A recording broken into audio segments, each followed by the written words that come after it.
What's up, everybody? How's it going tonight? I'm gonna make my attempt to make this video for what it's worth. I don't even have a subject. I came outside and I was thinking how I wanted to make a video. I made a couple over the last couple days and I just erased them. And it's kind of funny when you make a 10-15 minute video and you're just, spilling all your thoughts and then you just hit delete. And I started thinking about that. It's like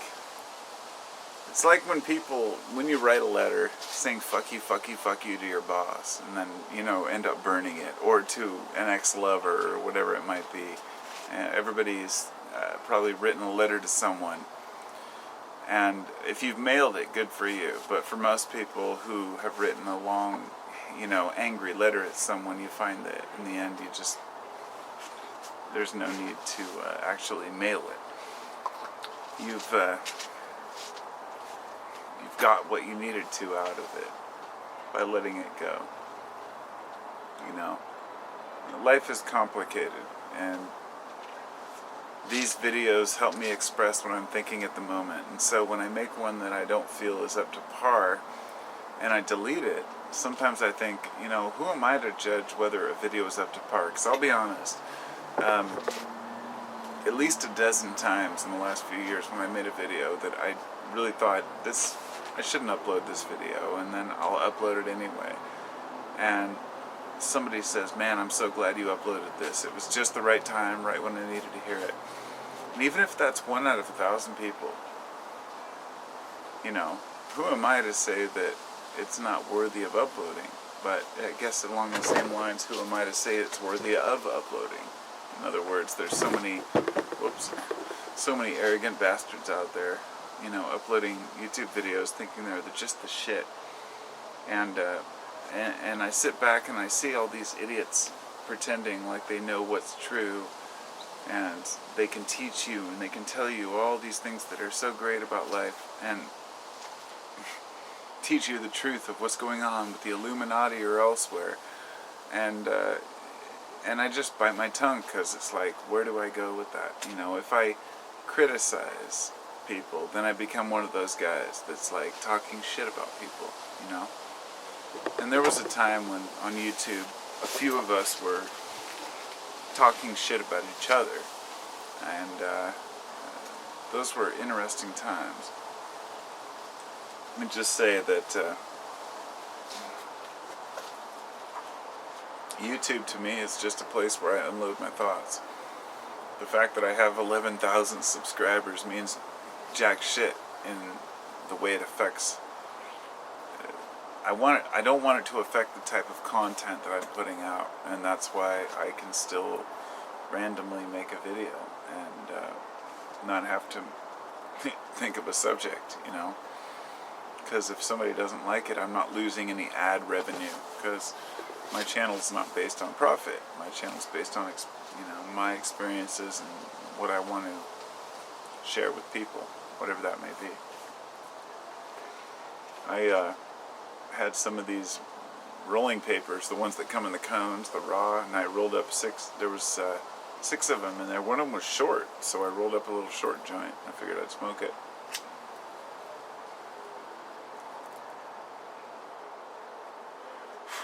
And it's funny, when I first started my channel, weed wasn't even legal. It was still federally illegal everywhere.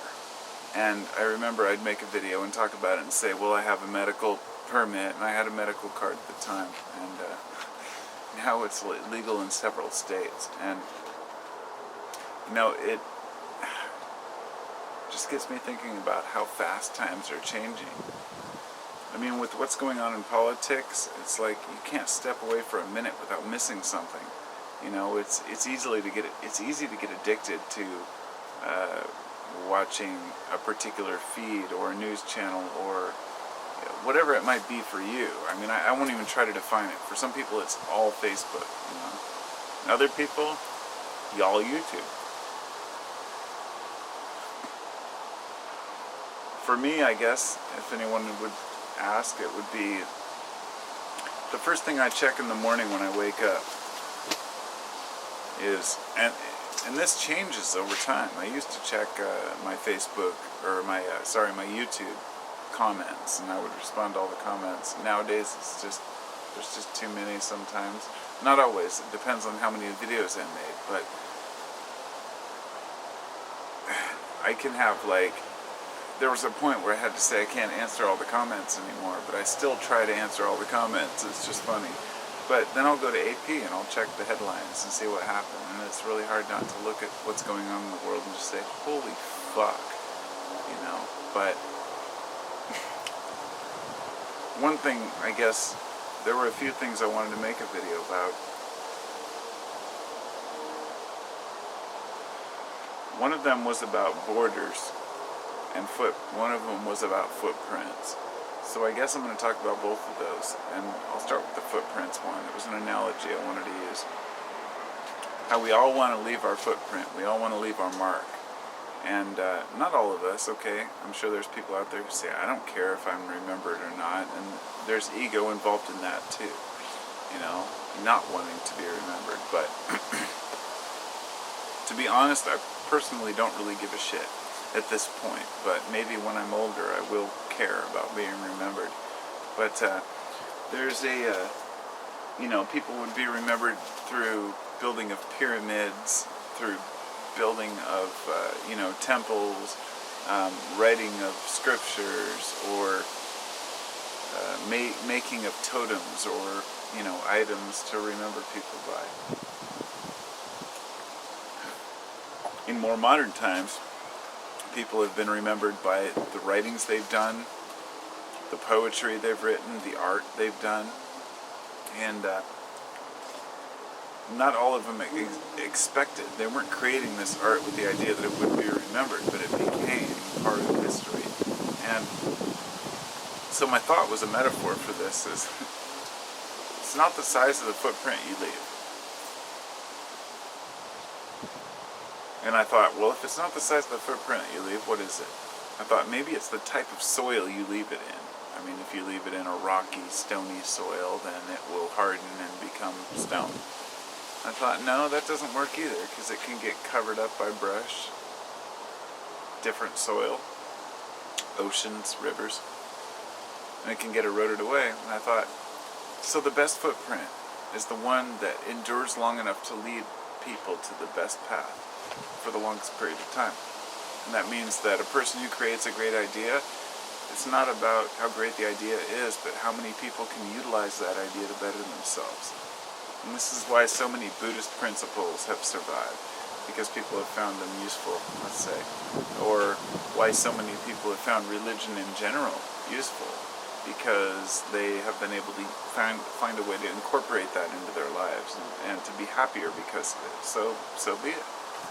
You know, way beyond the whole religion bashing thing that I did when I was younger, but I still have my strong opposition to dogma and organized religion. You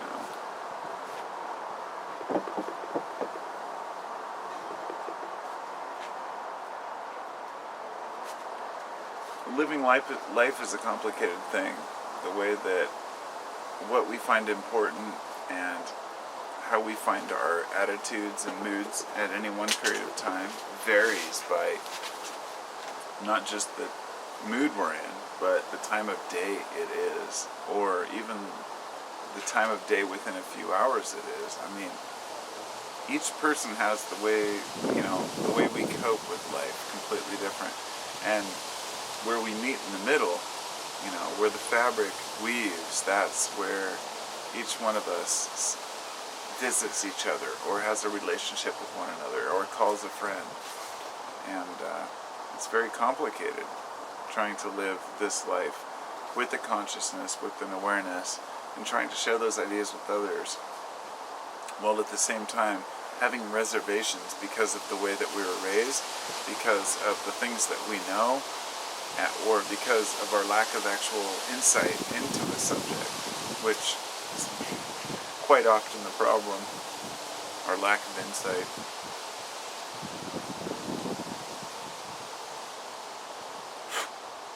For example, smoking marijuana.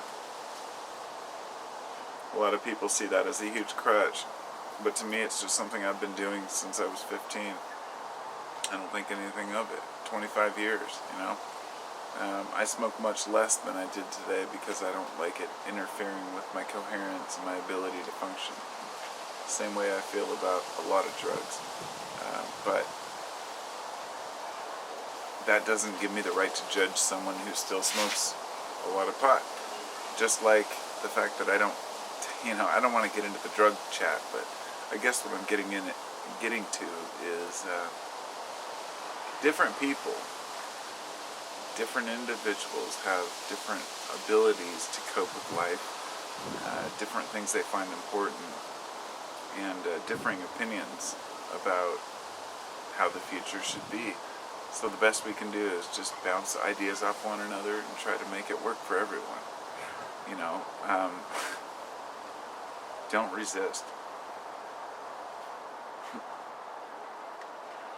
It's kind of the opposite of what a lot of people are saying right now. People are saying resist everywhere. Resist, resist. And I'm not saying don't resist tyranny. I'm not saying don't resist things that you find to be wrong. But don't resist life in general, you know. And when people use the analogy of stream for life, a stream or a river, it really is the perfect analogy. Because you're floating along down the stream of life. Sometimes you get caught in an eddy and you're spinning in circles, and no matter what you do, you can't get out of it. But eventually, the river pushes you back out, down into your normal life, or whatever you call normal. And you can hold on to a life preserver, but you might even have to let go of a log or anything that you're holding, because you have to be able to float freely sometimes to get around certain obstacles. And I even think about the analogy of the water being cloudy or clear, and how sometimes at night you can't see through that water and you don't know what's down there, but you just trust that you're heading in the right direction. And you know, it's complicated stuff.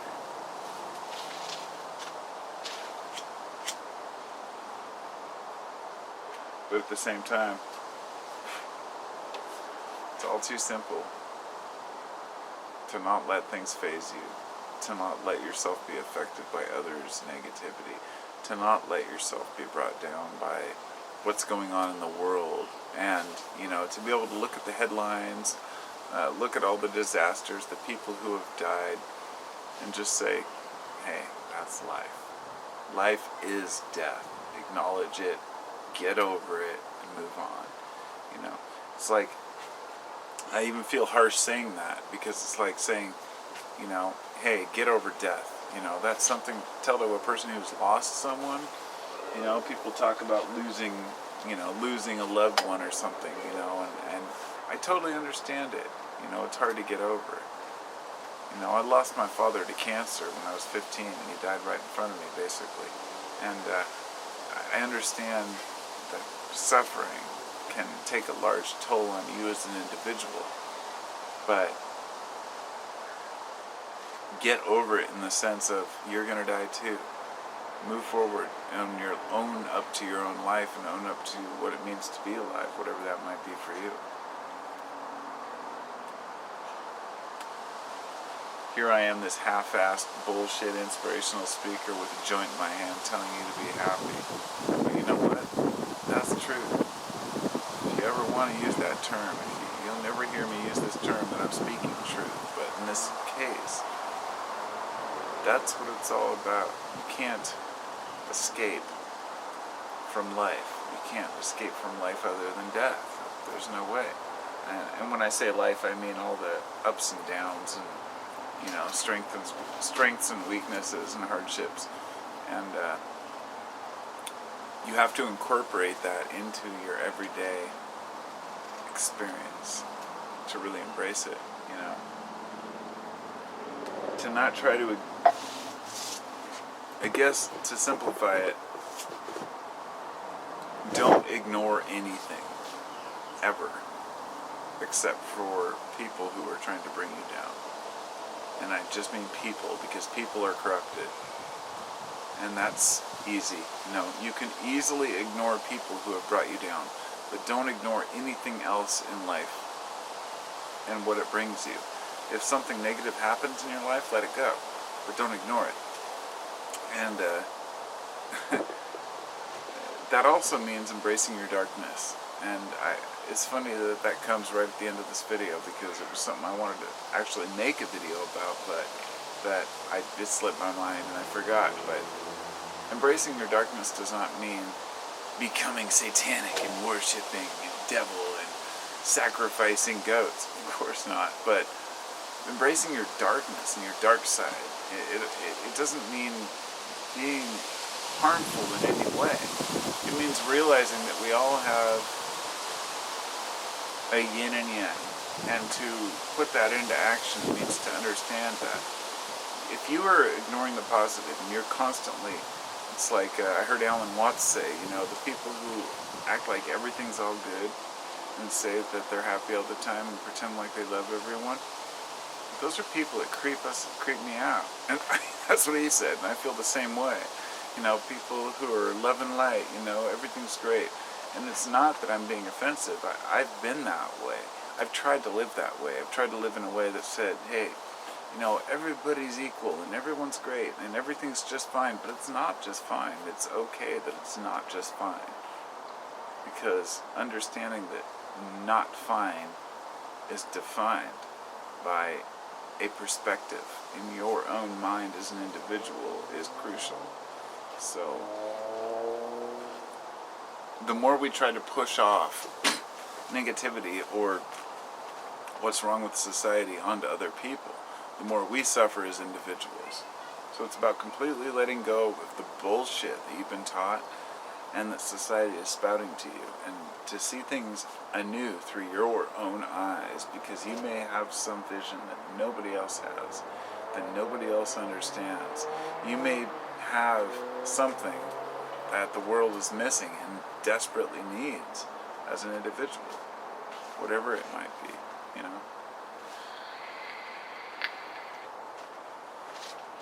I tell you, it's really weird to look into the camera right now at this moment and know that at least a couple hundred people will be watching this, and to know that I'm connected to each one of you through the camera, that I take it seriously,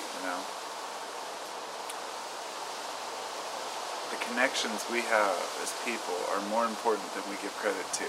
And I've learned this over the last few years, Like about 3 years ago when I made a video saying that, people who you meet on the internet can't be real friends, or something to that effect, and realizing how stupid that was over the last year or two.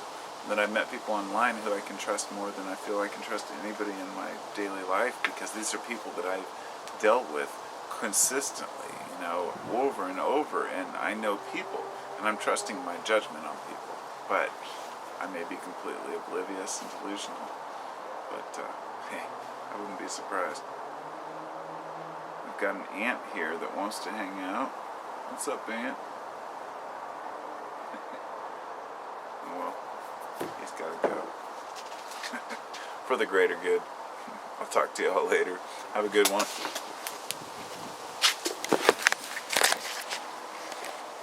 It's going to be a beautiful sunset today.